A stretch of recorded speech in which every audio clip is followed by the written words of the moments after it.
Election commission بری طریقے سے ایکسپوز ہوا ہے.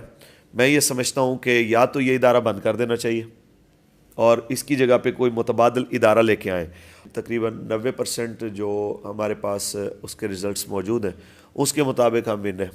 آپ بسم اللہ الرحمن الرحیم. السلام علیکم ناظرین, میں ہوں آپ کا ہوسٹ میاں خرم اور آپ دیکھ رہے ہیں پبلک وائس ٹی وی. ناظرین, ملک بھر میں جو انتخابات ہوئے اس کے بعد کل سے جو رزلٹ کا سلسلہ سٹارٹ ہوا وہ آپ نے دیکھا, اور پھر رات کو EMS سسٹم بیٹھ گیا اور الیکشن کمیشن کی جانب سے جو رزلٹ 2 بجے تک اناؤنس ہونا تھا اس کو 21 سے 22 گھنٹے لگ گئے.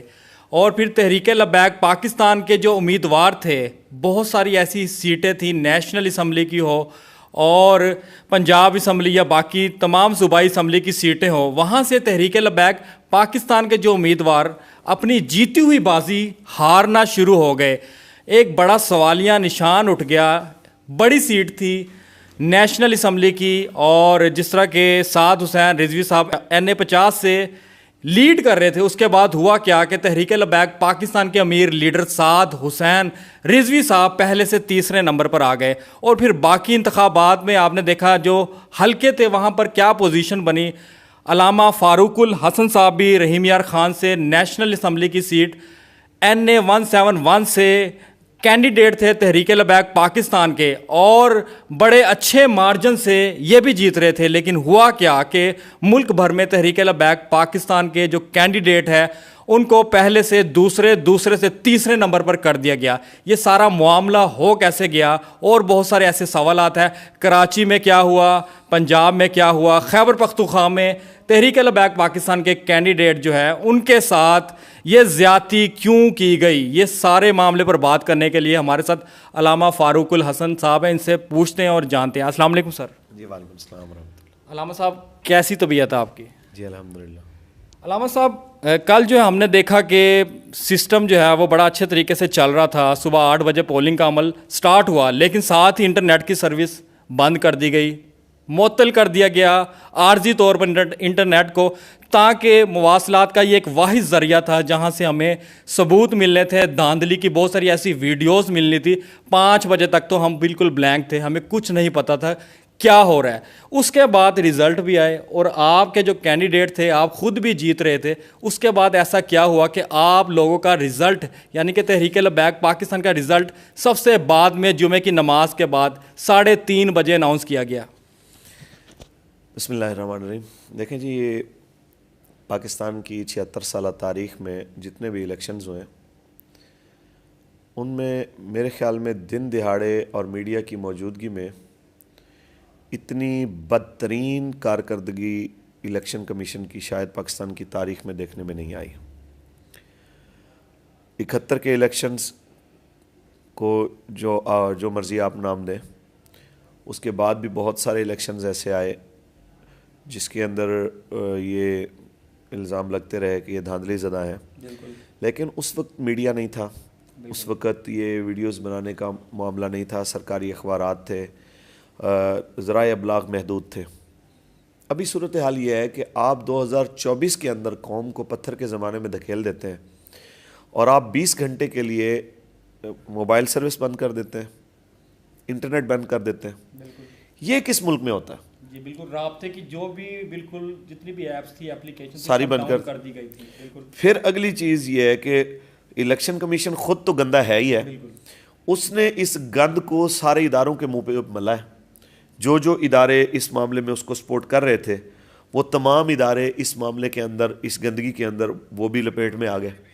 تو صورتحال یہ ہوا کہ اس معاملے میں الیکشن کمیشن بری طریقے سے ایکسپوز ہوا ہے.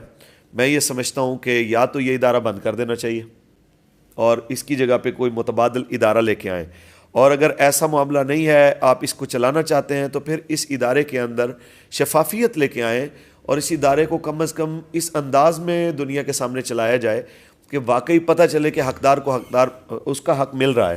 دیکھیں, ہار جیت ایک الگ میٹر ہے.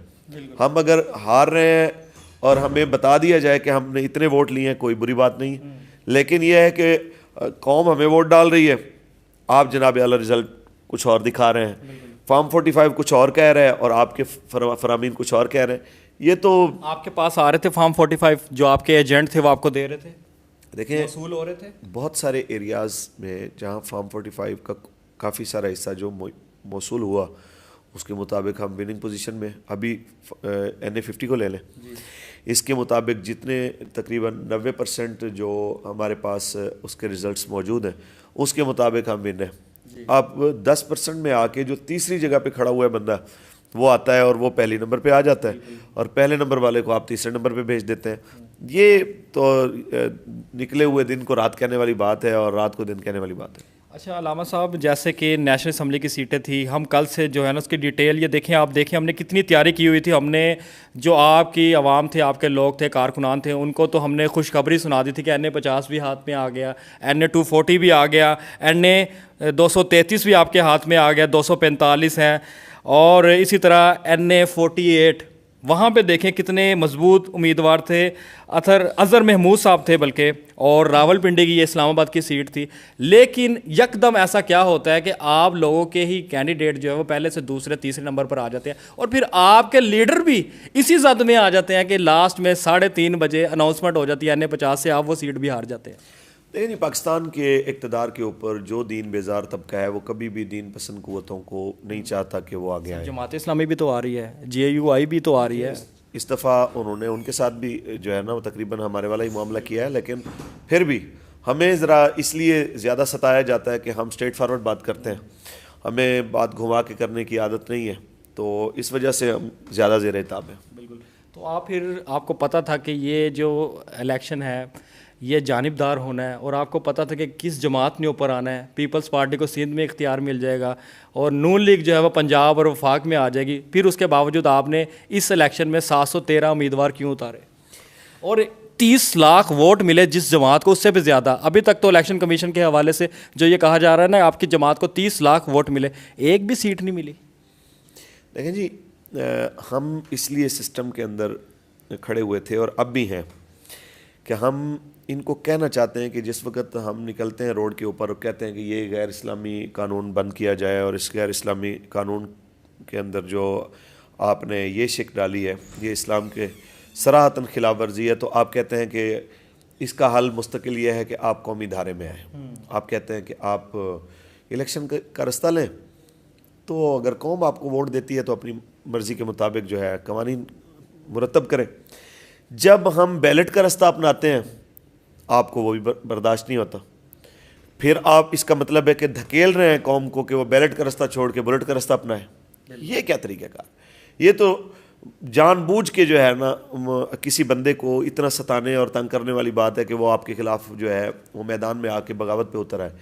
تو میرے خیال کے مطابق پاکستان سے محبت کا دعویٰ کرنے والے کوئی بھی بندہ اس طرح کی احمقانہ پالیسیاں نہیں بنا سکتا. یہ جو بھی بیٹھے ہیں ناخلف اور ناہنجار لوگ ہیں جن کو پاکستان سے زیادہ اپنے مفادات عزیز ہیں, اس لیے وہ اس طرح کی حرکتیں کر رہے ہیں.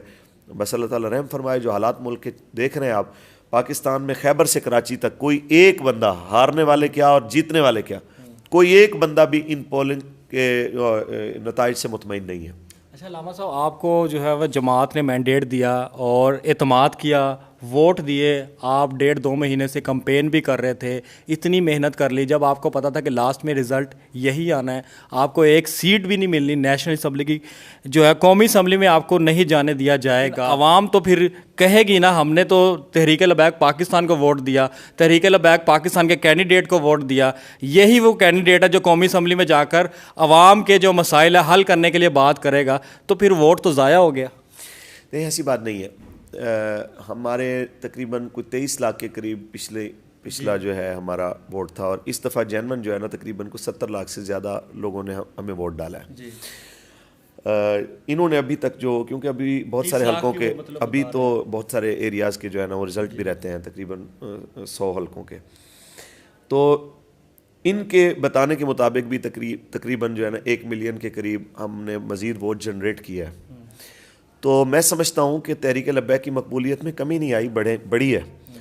ہم اپنی جد و جہد پرامن طریقے سے جاری رکھیں گے, اور قوم کو ہم نے جو کہا تھا وہ وقت کے ساتھ وہ چیزیں 2029 کا انتظار کریں گے. دیکھیں اب اس پہ آگے مجھے تو نہیں چلتی نظر آ رہی ہے گورنمنٹ. آپ کو لگتا ہے کہ یہ 5 سال پورے کرے گی؟ کیسی بات وہی کر ہوگی جو ڈیڑھ سال سال ڈیڑھ چلی سال ہے, یہی گورنمنٹ اسی طرح بنے گی. بالکل آپ صحیح کہہ رہے ہیں علامہ صاحب. اگر اسی طرح چلتا رہا اور آپ اسی طرح الیکشن لڑتے رہے اور پھر بعد میں الیکشن کے بعد یہی ماحول بنے اور پھر آپ کہیں گے کہ یہ ڈاکہ ڈال دیا گیا, دھاندلی ہو گئی اور ہمارے ساتھ زیادتی کی جا رہی ہے, تو پھر اس کا سلوشن کیا ہے؟ لاسٹ میں آپ وہ سلوشن بتا دیں.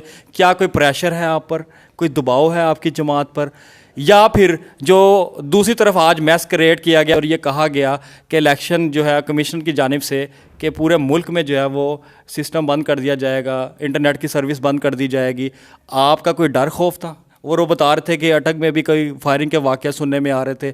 تو یہ کیا معاملہ چل رہے تھے؟ ایک دن کے اندر اندر جب رزلٹ آئے تو پھر پریشر ڈال کر میچ بھی کریٹ کر دیا گیا. آپ یقین مانیں کہ یہ کل جو حماقت ہوئی ہے نا جی الیکشن کے دن, ان بے شرموں کی اس حرکت کی وجہ سے پاکستان کا چہرہ پوری دنیا کے سامنے اس طریقے کار سے مسخ ہوا ہے کہ جس طرح مقبوضہ کشمیر میں کچھ عرصے سے ہم سن رہے تھے کہ وہاں پہ حقوق کی پامالی ہے, سروس بند ہے, نیٹ بند ہے, یہ ہے وہ ہے. اگر وہاں پہ ہو تو وہ تو انسانی حقوق کی خلاف ورزی ہے, اور اگر یہاں پہ ہو تو بالکل آپ کیا کر رہے ہیں؟ پاکستان کو آپ کس طرح دنیا کے سامنے دکھا رہے ہیں کہ اللہ معاف فرمائے کہ بھئی یہاں ہو تو وہ خلاف. ہاں, یہ تو پھر مقبوضہ صورتحال ہے نا کہ بھئی آپ نے بالکل ہائی جیک کر لیا پورے ملک کو.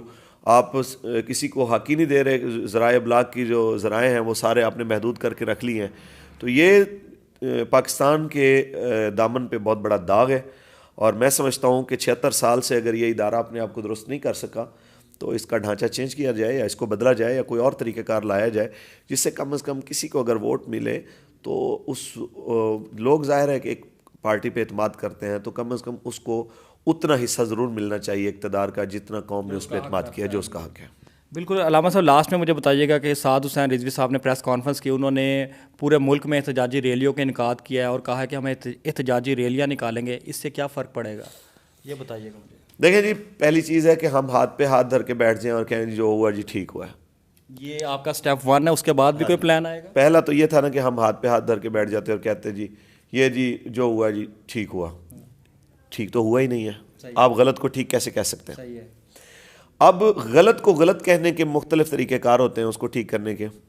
پہلا طریقہ کار یہ ہے کہ جو آج آپ نے دیکھا پریس کانفرنس, اس کے بعد ریلیاں ہیں, اس کے بعد قانون کا دروازہ کھٹکھٹانے والی بات ہے. تو آپ ریکاؤنٹنگ کی طرف کیوں نہیں جاتے؟ یہ تو ریکاؤنٹنگ سے لے کے ریپولنگ تک تمام آپشن جو ہے نا وہ زیر غور ہیں. ابھی کریں گے, آپ ریکاؤنٹنگ کی طرف جائیں گے جن حلقوں میں آپ سمجھ رہے ہیں کہ ہم وہاں سے جیت رہے ہیں. جا سکتے ہیں. لاسٹ میں سر کوئی پیغام, کوئی ایسی بات, آپ نے اتنی اسٹرگل کی, اتنی کمپین کی, اپنے حلقے میں گئے اور پھر آپ کے جتنے بھی کینڈیڈیٹ تھے ان کے لیے کیا کہیں گے کہ جب انہوں نے اتنی محنت کی اس کا پھل نہیں مل سکا, تو کیا کہیں گے؟ دیکھیں جی, میں کہنا چاہوں گا کہ جو لوگ ہمارے ساتھ کھڑے ہوئے, جنہوں نے ہمیں ووٹ ڈالا, ان سب کا شکریہ, اور ان کو اللہ تعالیٰ جزائے خیر دے. وہ جیت گئے, یقیناً وہ حق کے ساتھ کھڑے ہوئے. ہمارے وہ سارے ساتھی, ہمارے وہ سارے امیدوار جو اب بھی بابا جان کے نظریے کے ساتھ کھڑے ہیں, وہ جیتے ہوئے ہیں. یہ کوئی طریقہ کار تو نہیں ہے, ہار جیت کا یہ طریقہ کار ہے کہ بھئی قوم کسی دل تو ٹوٹا ہوا ہے علامہ صاحب, دل تو ٹوٹا ہوا ہے, یہ تو نظر آ رہا ہے. دیکھیں جی, دل شکستہ ہو کر آپ اگر جد و جہد ترک کر دیں, یہ کوئی حل نہیں ہے. ہم کتنی بار نام لیتے ہیں کہ سلطان محمود غزنوی جناب, ان کو سومناتھ میں جناب 17ویں بار جو ہے نا وہ کامیابی ہوئی. ان میں ایک بار ایسا بھی ہوا تھا کہ وہ 1-2 بار کہ تقریباً ان کی ساری فوج ماری گئی, 7 بندوں کے ساتھ واپس زندہ پہنچے. ٹھیک ہے, لیکن انہوں نے جد و جہد نہیں چھوڑی, اسٹرگل کرتی رہی. تو ہم انشاءاللہ اپنی جد و جہد جاری رکھیں گے اور ایک وقت آئے گا کہ اس نظام کی گردن پہ پاؤں رکھیں گے انشاءاللہ. لیکن اس عوام کا لاسٹ میں سوچے گا کون؟ یہ تو عوام لٹ گئی ہے, پٹ گئی ہے, مہنگائی کی چکی میں پس چکی ہے اور برے حال ہے. آپ کو پتہ ہے کہ ابھی بھی یہ IMF پروگرام میں جا رہے ہیں, تو عوام تو نچڑ گئی ہے. دیکھیں جی, عوام کے لیے تو ایک ہی حل ہے کہ ابھی بھی سیاسی قوتوں کے تقسیم کی وجہ سے ایسی آمرانہ سوچیں جو ہمارے ملک میں مسلط ہیں, وہ اگر ہم چاہتے ہیں کہ ان کو شکست ہو تو سیاسی یکسوئی بہت ضروری ہے, اور وہ بھی اسلام کے تابع. اسلام کو چھوڑ کے اگر کسی اور طرف آپ جائیں گے تو یہی کچھ ہوتا رہے گا. لڑاؤ اور حکومت کرو، اس طریقہ کار سے سیاسی جماعتوں کو مختلف حصوں میں تقسیم کیا جائے گا، آپ کو مجھ سے ڈرایا جائے گا، مجھے آپ سے ڈرایا جائے گا، ہم سب کو ایک دوسرے سے خوف زدہ کیا جائے گا. میرے خیال میں پاکستان اگر سیاسی لوگوں نے چلانا ہے تو سیاسی لوگوں کو ہی مل بیٹھنا چاہیے، نہ کہ ان لوگوں کو جن کو سیاست آتی نہیں، صرف بدماشی آتی ہے. اینڈ میں تو سر ہم یہی نعرہ لگائیں گے کہ پاکستان ہمیشہ زندہ باد، پاکستان ہمیشہ پائندہ باد. اللہ حافظ. اپنے ہوسٹ میاں خرم کو اجازت دیجیے گا. اللہ نگہبان.